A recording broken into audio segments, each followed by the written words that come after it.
Good morning, good afternoon, good evening, wherever you are. We are going to continue with the accounting tutorial. Remember last week we discussed and look at numbers of things, the users of financial statement and the accounting information, why they need the accounting information, the justification for their needs of accounting information. So we were supposed to go and look at the legal responsibility of directors. So if in any case you have your company or you are a director in a particular company, what are you supposed to do? What are your legal responsibilities, and which you need to know? So the directors have a duty of care. You have a duty of care to show reasonable competence, and you may have to indemnify the company against loss caused by negligence.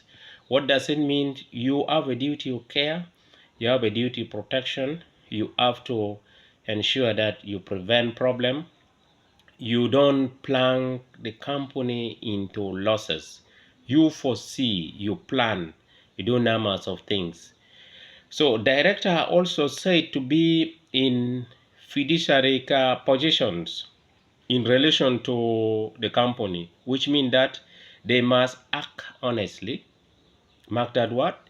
They have to act honestly in what they consider to be the best interest of the company and in good faith. So take for instance, you are a director, you are charged with responsibility, say, to acquire assets abroad. You have to act honestly. When resources is given to you, or you are supposed to control, or some section of the staff are supposed to report to you, you have to oversee, you have to aid, execute a particular duty. You have to ensure that you act honestly. Why? First of all, you don't need to sit your co-directors, and secondly, it is the interest of the government. It is the interest of the company that whatsoever data that will come from there is a trusted data. Is a trusted data. That's why once you are charged with particular responsibility, act in good faith. Act fairly. Act fairly. Don't go and do fizzy things. Let's go and look at what the director have to do. This might vary from countries to countries, but what I'm going to share with you is a little bit of a universal sort of things, and also too is applied in UK. The director have to act within their powers. That is the first legal responsibility. You are not supposed to exaggerate your power. The moment you had been assigned to do the responsibility, act within your power and know your roles and responsibility. Never do less, never do more. Number two, we're looking at a legal response. Number two, promote the success of the company. Remember, you have the duty of care, and you have to have the reasonable competency, and you have to act in good faith. So all what you intend to do, the aim is to promote the success of the company. 3, you have to exercise independent judgment. Independent judgment still goes to the issue of being fair in a situation whereby you are charged with responsibility to give opinion. Your opinion have to be independent. Must not lean or bend in the interest of obtaining any resources after your decision has been said.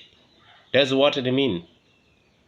At the moment, most people, they tend to bend.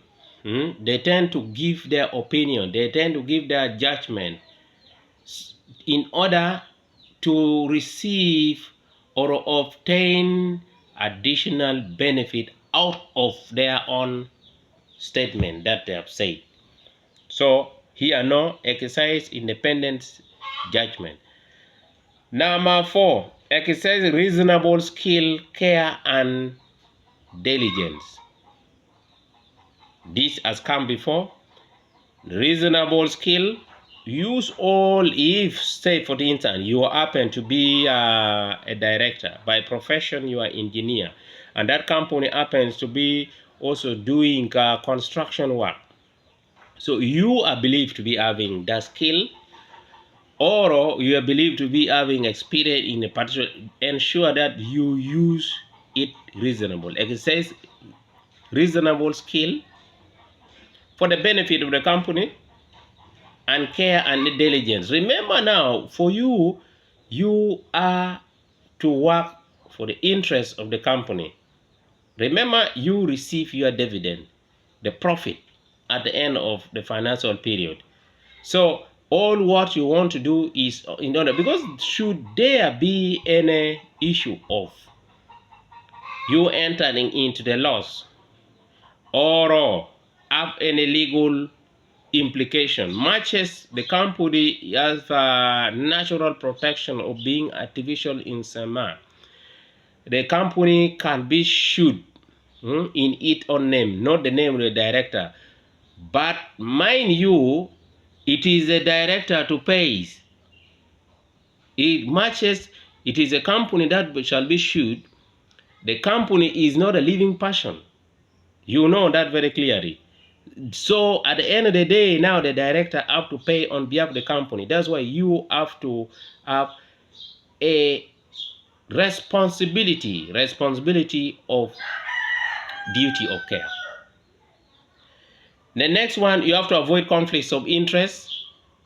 Conflict of interest. How can conflict of interest come in? This is exactly what I'm trying to say. You could be, you have been called for a board meeting. You have to do some transaction, and that supplier or the company where you're going to give the services or a supply of particular item to, you have relationship with them, or in one way or another you benefit. Or in that company your daughter is there, in that company your wife is there. So that means you will benefit from the profit out of that transaction, and at the same time this other company which did the work, they will also get their ratio of the profit. But ideally these are also your family members, so that's conflicts of interest. So next one is not accept benefit from third parties. Not accept benefit, I repeated this, not accept benefit of the third party. You are sent to represent your company or to defend your company. Now here come these parties where you're going to talk about their case or discuss about their case. They came, okay, now that you have come, why can we not pay you this amount of money, $5,000 US? You need to say ABC. You're going to benefit. You have taken money from these guys, but you have exposed your company already into problem, or you plunged them into problem. So no acceptance of benefit from the third party.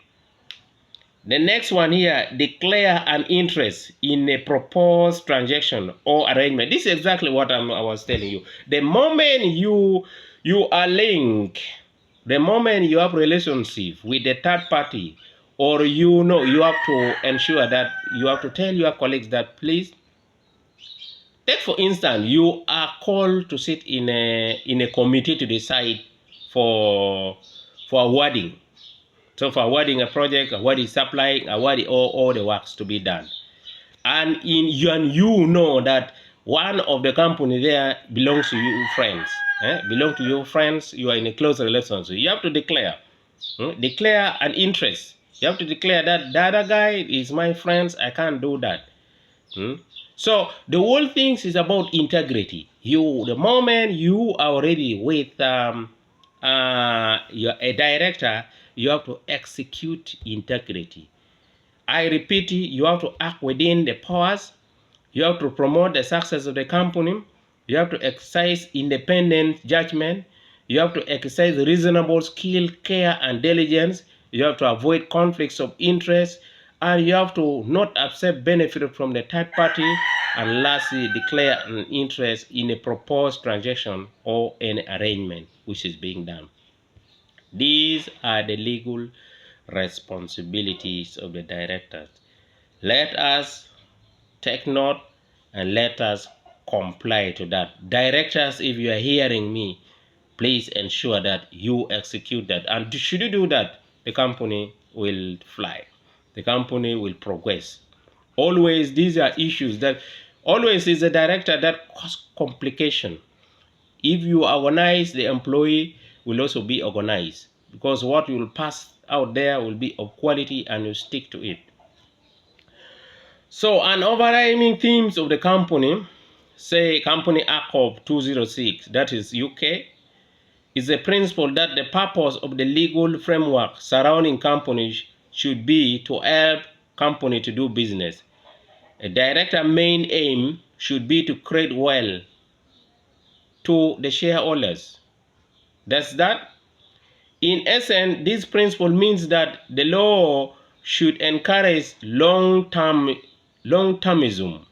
and regard for all the stakeholders by their directors, and stakeholders' interests should be pursued in an enlightened and inclusive way. So what I'm saying that the moment you had been appointed to be the director, it is advisable that you need to give that person at least some longer period of time to serve. When exercising this duty, director should consider, when you are exercising your duty as a director, consider the following: the consequences of decision in the long term. I repeat that, the consequences of your decision in the long term, the interest of their employees, consider the need to develop relationship with customers and suppliers, consider the impact on a company, on the local community and the environment, and consider desirability of maintaining high standard of business conduct and a good reputation, and consider the need to act fairly as between all members of the company. So these are don'ts and do's that you need to take care of as you are executing your responsibility as the director. This list identifies areas of particular importance and modern day expectation of responsibility business behaviors. For example, the interests of the company, employees, and the impact of the company operation and community and environment. So take for instance, you are a borehole drilling company. Consider the impact on the environment. Your oil mining company, consider effect. You are deciding on maybe salary issue, consider effect on the employee. You see, so you have to act fairly for all the members. You shouldn't act, because in one way or another, once you pass wrong policies, decision, and the rest of it, and you are not fair, you are endangering the company. You are already endangering the company. So that is that. This is the legal responsibility of directors, and what the directors have to do and what they don't need to do. So the next episode is going to be responsibilities for the financial statement. Responsibility for the financial statement. So directors are responsible for producing or preparation of the financial statement of the company. That is a core and legal responsibility of the directors. They may not necessarily be the one to do it, the accountants, the finance officer, and the rest of it, but they do it under the directives of the directors. Specifically, directors are responsible for preparation of financial statement of the company in accordance with applicable financial reporting framework, international financial reporting standard. They need to abide by that. They have to prepare that the financial internal control necessary to enable the preparation of financial statements that are free from material misstatement, whether due to error or fraud. The data that have to come in have to be free and fair and have to be out of error. If the error is going to be there, must be immaterial. That does not cause decision, influence the decision of the stakeholders. Remember, decision of the financial users. We have already discussed that. The directors, prevention and detection of fraud, they have the responsibility during preparation of financial statement. They have to detect, they have to first of all prevent and detect any fraud that would jeopardize the quality of the financial statement. Remember, the financial statement, it would enable other stakeholders or the users to make decisions upon it.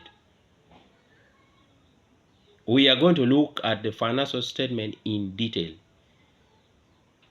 It is the director's responsibility to ensure that the entity complies with relevant laws and regulations.